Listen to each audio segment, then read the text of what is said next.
As it was mentioned earlier, sculpturing is an art form born from rock engravings. Primitive sculptures were first flat or two-dimensional, then evolved into three-dimensional sculptures.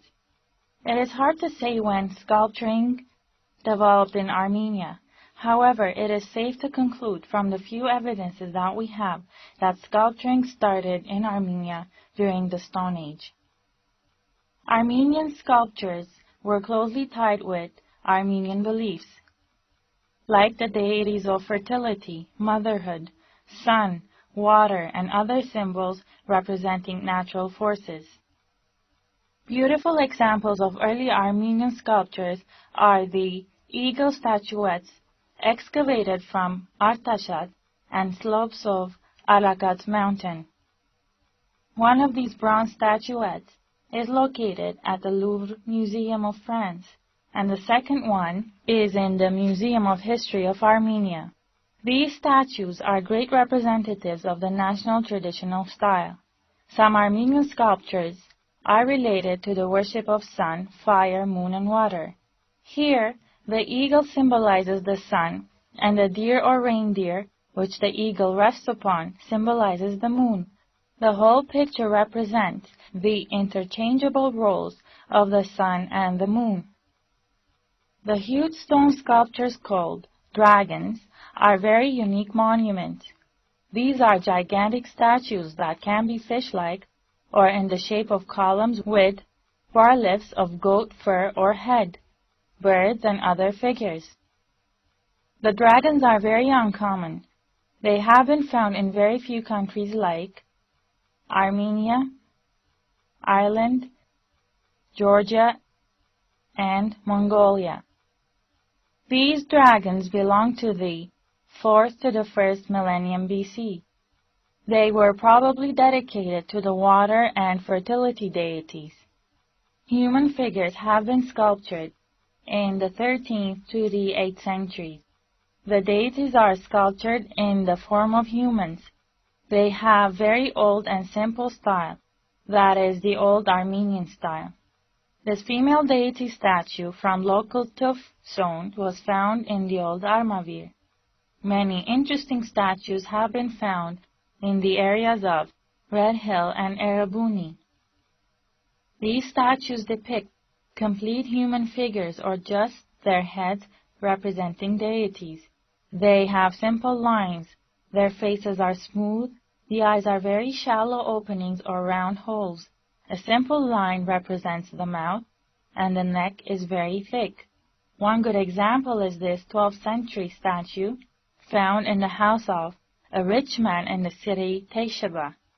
These statues are ancient and simple, but at the meantime very impressive. Another group of sculptures represent the second line of Armenian traditional style of sculpturing.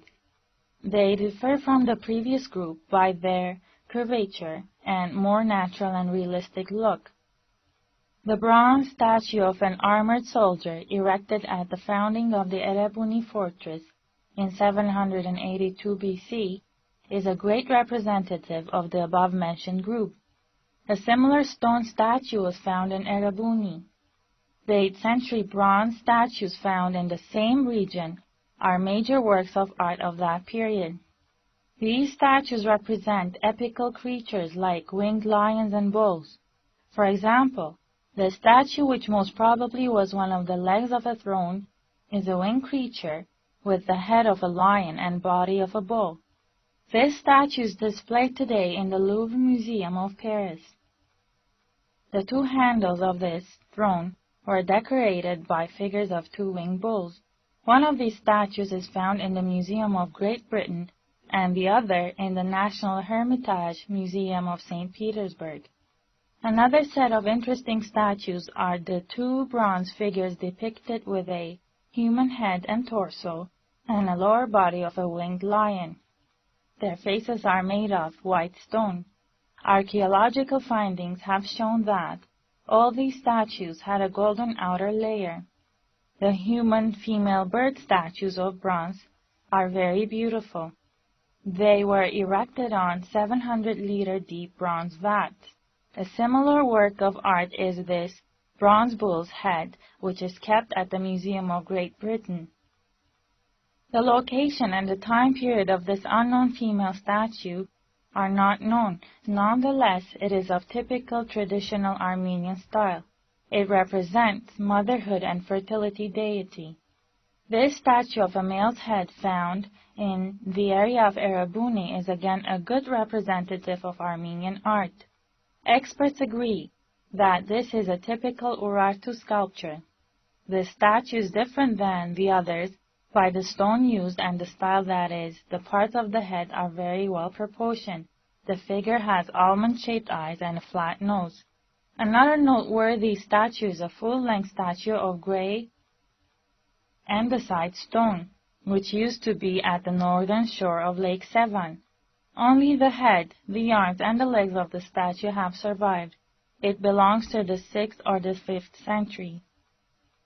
Since Armenia was found at the borders of Asia and Europe, Armenian art has been influenced by the cultures of both continents. The Armenian sculptures of Hellenistic period represent the formation of the Armenian pantheon, which contained deities equivalent to the Hellenistic gods. For example, Artemis is Zeus, Anahit is Artemis, Vahakan is Hercules, Astrik is Aphrodite, and many more. However, this does not mean that the Armenian and Hellenistic gods were the same. The helmet of the goddess Anahit is different than its Hellenistic counterpart and has a local origin. The statue of Anahit was placed in almost all the temples of historical Armenia. At the main temple of Anahit, a gold statue of the deity was erected. The statue was destroyed in 34 BC by the Roman general Antony. Another beautiful statue of Anahit was excavated in the 1880 from the same temple and is now located in the Museum of Great Britain. Her oval face is an expression of serenity, patience, and clarity. Her facial features are delicate and refined. Another statue uncovered in Artashat belongs to the same time period. The statue is lacking the head, right arm, and part of the left arm. It is an important work of art due to its fine lines. Other noteworthy examples of this time period are the statues of gods Aramast, Miher, and Vahakan. The Temple of Garni is regarded as one of the great artistic structures of Armenia. It is set at a magnificent geographic location. Garni is rich with bas-reliefs, which are in perfect harmony with their surroundings. Its decorative carvings are of variable motifs. The ornamentation consists of different flowers, leaves, fruits, and unique patterns. The decorative carvings include acanthus, bay and oak tree leaves, various flowers, grape bunches, and variation of pomegranate and floral patterns. The cornice of the temple is also ornamented with different variations of lion head sculptures. They are highly refined bas-reliefs. The style of the sculpturing of the Garni temple is free, smooth, and plastic. This head of a female statue is very striking with its ethnic facial features. It was found in the surrounding area of Gyumri and belongs to the 2nd or 3rd centuries.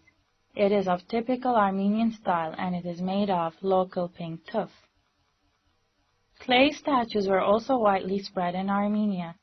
Such statues have been found in the fortress of Garni, Old Armavir, Artashat, and different parts of the Armenian highlands, which belong to the 1st century BC and the 1st to 2nd centuries AD.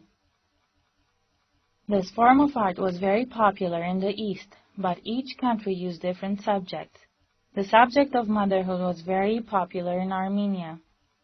Vibrant examples are the statuettes of the Artashat area. They are of local distinctive style and the clay used is local as well.